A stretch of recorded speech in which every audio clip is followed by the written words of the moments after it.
Muy buenas a todos, soy Oliver y hoy quería hablaros sobre los secretos de la creación revelados a Enoc. En el segundo libro de Enoc, también llamado el libro de los secretos de Enoc, podemos ver un relato de la creación muy interesante con unos detalles que no aparecen en Génesis.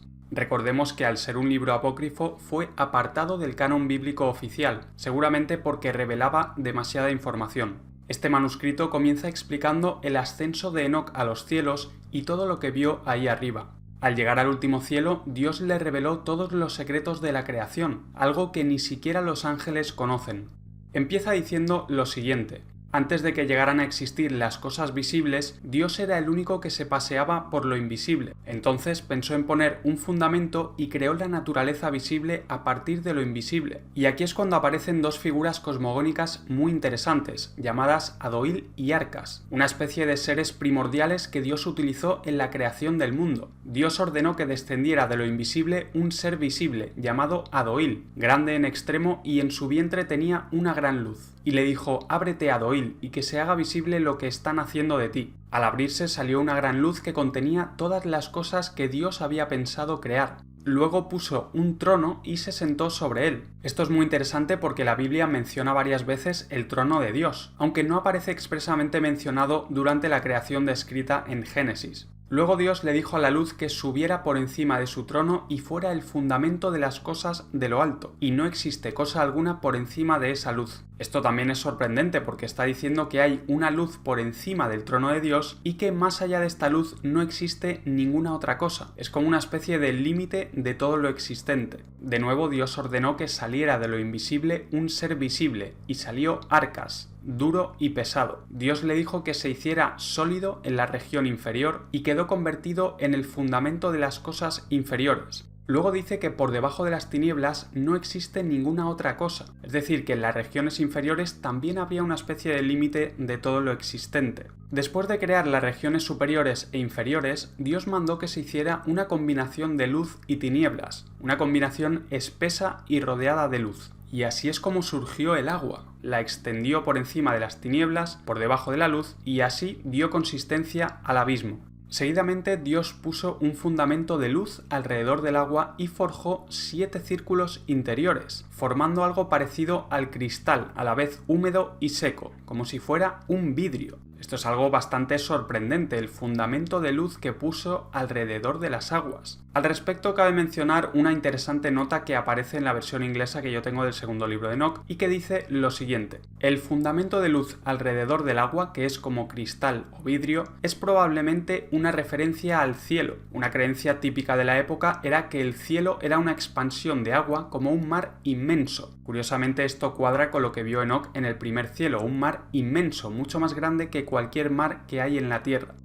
Luego dio consistencia a los círculos del cielo, seguramente los 7 círculos que forjó anteriormente, y mandó que todas las aguas de las regiones inferiores que están bajo el cielo se reunieran en un solo contingente. Igual que sucede en Génesis, aquí también hace la distinción entre las aguas superiores que están encima de la bóveda y las aguas que están por debajo. Después creó grandes rocas a partir de las olas y también la tierra seca, y al centro de la tierra lo llamó abismo o precipicio. Esto es muy interesante porque el primer libro de Enoc menciona el centro de la tierra y dice que ahí se encuentra una montaña santa, además de otras montañas con barrancos muy profundos. El segundo libro de Enoc dice que en el momento de la creación había un abismo o precipicio en el centro de la Tierra, el cual seguramente siga existiendo hoy en día. De hecho, esto es algo que aparece mucho en series, películas y videojuegos. Sigue diciendo el libro que Dios le puso unos límites eternos al mar y forjó un firmamento sobre las aguas. La palabra forjar indica la creación de un firmamento más bien sólido, como una especie de cubierta metálica o cristalina. Después lanzó una mirada a la piedra firme y con el fulgor de su vista recibió el rayo su maravillosa naturaleza, fuego en el agua y agua en el fuego, sin que aquella extinga a este y sin que éste seque a aquella. Por este motivo dice que el rayo es más brillante que la luz del sol, algo sin duda muy curioso. El agua sería una combinación de luz y tinieblas y el rayo una mezcla de agua y fuego.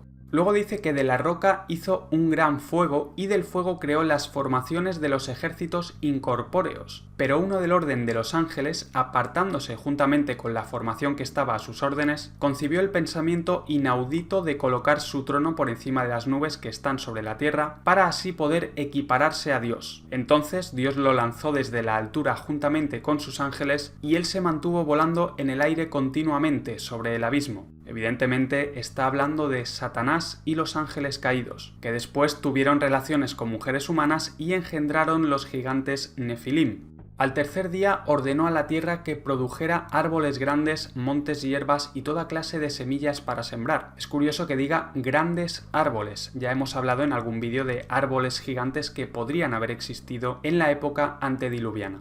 Luego Dios plantó el paraíso y lo cerró, colocando como guardianes ángeles de fuego armados. Esto es muy interesante, es posible que primero creara el paraíso o el Edén y posteriormente plantara un jardín en esa misma zona. Cabe mencionar que hay expertos que creen que el Edén es un lugar real en la Tierra. De hecho, hay mapas antiguos como este del año 1300 que lo sitúan en una zona apartada del resto del mundo. El cuarto día de la creación, Dios mandó que surgieran grandes luminarias en los círculos del cielo, y aquí no solo habla del sol, la luna y las estrellas, sino que además menciona la existencia de varias estrellas de gran magnitud, todas con nombres griegos, las cuales estarían en los diferentes círculos del cielo. ¿Podrían ser estas grandes estrellas las causantes de los eclipses u otros fenómenos celestiales? Sin duda es algo a tener en cuenta. El sexto día dio órdenes a su sabiduría para que creara al hombre. Y aquí cabe resaltar la sabiduría de Dios, que parece ser su consejera en el proceso de la creación. De hecho, más adelante dice que el pensamiento de Dios es inmutable y no tiene otro consejero que su propia sabiduría. Luego vemos la suprema importancia que Dios le otorga al ser humano, diciendo que lo estableció en la tierra como un segundo ángel y entre sus criaturas no había nada parejo a él, lo constituyó como rey sobre la tierra. Después de crear un jardín en la parte oriental del Edén, Dios le abrió los cielos a Adán para que viera a los ángeles que estaban cantando un himno de victoria, y una luz sin sombras inundó el paraíso para siempre. Muy curioso esto de que abrió los cielos.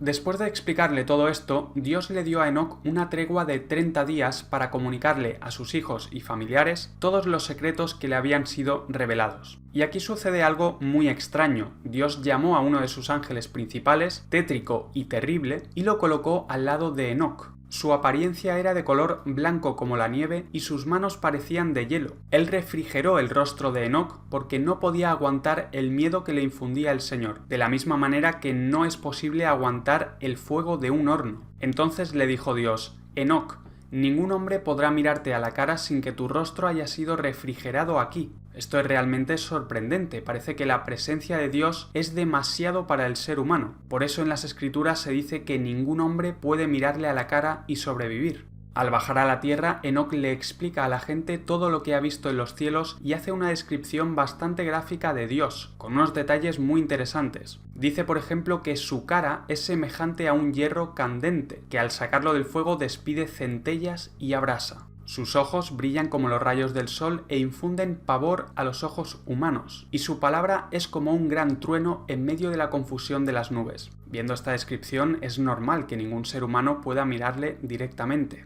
Enoc sigue diciendo que él vio los caminos del rayo y del trueno, los cuales son liberados con mesura sobre la tierra por una especie de mecanismo, ya que de otra manera la violencia de los rayos destruiría todo lo que hay en la tierra. Menciona también los depósitos de la nieve y la cámara de los vientos, algo que también aparece en el primer libro de Enoc. No obstante, aquí añade un detalle interesante. Dice que en el sitio donde están los vientos hay guardianes que llevan pesas y balanzas para medir los vientos y soltarlos sobre la tierra, de tal manera que no haya fuertes vientos que lo destruyan todo. Vemos de nuevo una especie de mecanismo para controlar la salida de los vientos, igual que sucede con los rayos. Finalmente, mientras Enoc le explicaba todo esto a la gente que estaba ahí presente, Dios dejó caer una niebla sobre la tierra y sobrevino una gran oscuridad que envolvió a los que estaban con Enoc. Entonces tomaron apresuradamente los ángeles a Enoc y lo llevaron hasta el cielo más alto, donde el Señor le acogió y le colocó delante de sí por toda la eternidad.